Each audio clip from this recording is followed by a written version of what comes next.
সেটাকে আমরা বলি সংবিধান, কনস্টিটিউশন। সেই বিধান, সংবিধান থেমে থাকে না, সময়ের সঙ্গে সেটা চলমান। সেটাকে তার মধ্যে পরিস্থিতি অনুযায়ী যে পরিবর্তন আনতে হবে সেইগুলো যাদের দায়িত্বে ছেড়ে দেওয়া হয়েছে তাদেরকেই আমরা নির্বাচন করছি।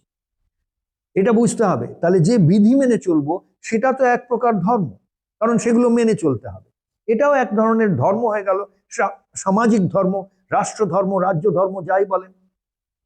তো এই বিধানসভায় যাদের হাতে আমরা ছেড়ে দেব এই দায়িত্বটা, যে আপনারা ঠিক করে দিন আমরা কোন বিধি মেনে আমরা সমাজে চলবো, তাদেরকে নির্বাচন করব আমরা।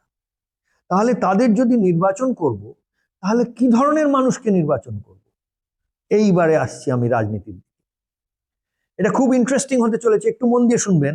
কারণ এই ধরনের প্রতিবেদন বা যে স্ট্র্যাটেজির কথা বলছি এবার আমি, যে একটা বুদ্ধি দেওয়ার চেষ্টা করছি নিজেকে আর আপনাদের সকলকে, আমাদের সকলকে, এই গণতন্ত্রকে আবার সত্যিকারের গণতন্ত্র বানিয়ে তোলার জন্যে,